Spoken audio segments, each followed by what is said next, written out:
Orderly முறை தொடர்பான வழக்கில் தமிழக அரசு சென்னை உயர்நீதிமன்றத்தில் தற்பொழுது தகவல் தெரிவித்துள்ளதை அண்மை செய்தியாக பார்த்து வருகிறோம். ஆர்டர்லி முறையை ஒழிக்க அரசாணை ஒன்று பிறப்பிக்கப்பட்டுள்ளதாக அரசு தற்பொழுது தகவல் தெரிவித்துள்ளது.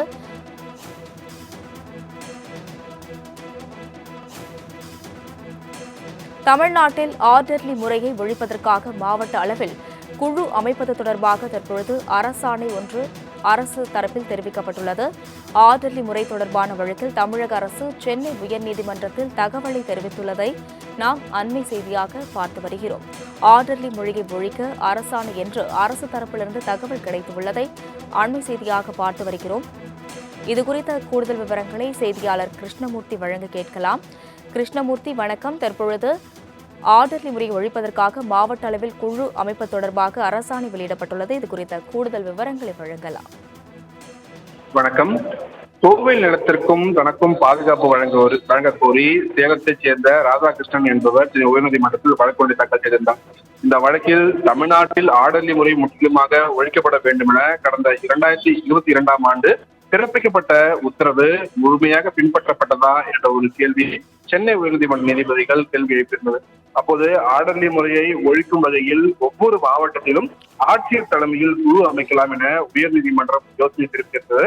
இந்த நிலையில் இந்த வழக்கு நீதிபதிகள் S.M. சுப்பிரமணியம் மற்றும் நீதிபதி G. குமரப்பன் அடங்கிய அமர்வில் விசாரணைக்காக வந்தது. அப்போது தமிழ்நாடு அரசின் தலைமை வழக்கறிஞர் P.S. ராமன் ஆஜராகி ஆர்டர்லி முறையை ஒழிப்பது குறித்து ஒவ்வொரு மாவட்டத்திலும் குழு அமைப்பது தொடர்பாக ஆலோசனை பிறப்பிக்கப்பட்டுள்ளதாக கூறி அதற்கான அரசாணையை நீதிமன்றத்தில் தாக்கல் செய்தார். மேலும் அரசாணையை ஆக்கப்பூர்வமாக செயல்படுத்தியது தொடர்பாக அறிக்கையாக தாக்கல் செய்ய கூடுதலாக அவகாசம் அளிக்க வேண்டும் என்றும் ஒரு கோரிக்கையை வைத்தார். அரசு தரப்பின் இந்த கோரிக்கையை ஏற்றுக்கொண்ட நீதிபதிகள் வழக்கின் விசாரணையை 4 வாரங்களுக்கு தள்ளி வைத்து உத்தரவிட்டிருக்கிறார்கள். அஸ்வின், விவரங்களுக்கு நன்றி கிருஷ்ணமூர்த்தி.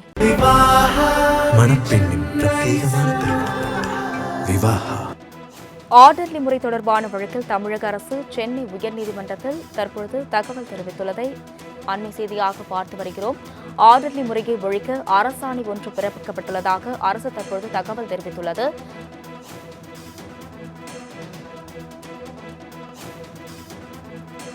தமிழ்நாட்டில் ஆர்டர்லி முறையை ஒழிப்பதற்காக மாவட்ட அளவில் குழு அமைப்பது தொடர்பாக தற்பொழுது அரசாணை ஒன்று அரசு தரப்பில் தெரிவிக்கப்பட்டுள்ளது. ஆர்டர்லி முறை தொடர்பான வழக்கில் தமிழக அரசு சென்னை உயர்நீதிமன்றத்தில் தகவலை தெரிவித்துள்ளதை நாம் அண்மை செய்தியாக பார்த்து வருகிறோம். ஆர்டர்லி மொழியை ஒழிக்க அரசாணை என்று அரசு தரப்பிலிருந்து தகவல் கிடைத்துள்ளதை அண்மை செய்தியாக பார்த்து வருகிறோம். இதுகுறித்த கூடுதல் விவரங்களை செய்தியாளர் கிருஷ்ணமூர்த்தி வழங்க கேட்கலாம். கிருஷ்ணமூர்த்தி, வணக்கம். தற்பொழுது ஆர்டர்லி முறையை ஒழிப்பதற்காக மாவட்ட அளவில் குழு அமைப்பு தொடர்பாக அரசாணை வெளியிடப்பட்டுள்ளது. இது குறித்த கூடுதல் விவரங்களை வழங்கலாம். வணக்கம். கோவில் நிலத்திற்கும் தனக்கும் பாதுகாப்பு வழங்க கோரி சேலத்தைச் சேர்ந்த ராதாகிருஷ்ணன் என்பவர் உயர்நீதிமன்றத்தில் வழக்கு ஒன்றை தாக்கல் செய்திருந்தார். இந்த வழக்கில் தமிழ்நாட்டில் ஆர்டர்லி முறை முற்றிலுமாக ஒழிக்கப்பட வேண்டும் என கடந்த 2022ஆம் ஆண்டு பிறப்பிக்கப்பட்ட உத்தரவு முழுமையாக பின்பற்றப்பட்டதா என்ற ஒரு கேள்வி சென்னை உயர்நீதிமன்ற நீதிபதிகள் கேள்வி எழுப்பியிருந்தது. அப்போது ஆர்டர்லி முறையை ஒழிக்கும் வகையில் ஒவ்வொரு மாவட்டத்திலும் ஆட்சியர் தலைமையில் குழு அமைக்கலாம் என உயர்நீதிமன்றம் யோசனை தெரிவித்திருந்தது. இந்த நிலையில் இந்த வழக்கு நீதிபதிகள் S.M. சுப்பிரமணியம் மற்றும் நீதிபதி G. குமரப்பன் அடங்கிய அமர்வில் விசாரணைக்காக வந்தது. அப்போது தமிழ்நாடு அரசின் தலைமை வழக்கறிஞர் P.S. ராமன் ஆஜராகி ஆர்டர்லி முறையை ஒழிப்பது குறித்து ஒவ்வொரு மாவட்டத்திலும் குழு அமைப்பது தொடர்பாக ஆலோசனை பிறப்பிக்கப்பட்டுள்ளதாக கூறி அதற்கான அரசாணையை நீதிமன்றத்தில் தாக்கல் செய்தார். மேலும் அரசாணையை ஆக்கப்பூர்வமாக செயல்படுத்தியது தொடர்பாக அறிக்கையாக தாக்கல் செய்ய கூடுதலாக அவகாசம் அளிக்க வேண்டும் என்றும் ஒரு கோரிக்கையை வைத்தார். அரசு தரப்பின் இந்த கோரிக்கையை ஏற்றுக்கொண்ட நீதிபதிகள் வழக்கின் விசாரணையை 4 வாரங்களுக்கு தள்ளி வைத்து உத்தரவிட்டிருக்கிறார்கள். அஸ்வின், விவரங்களுக்கு நன்றி கிருஷ்ணமூர்த்தி.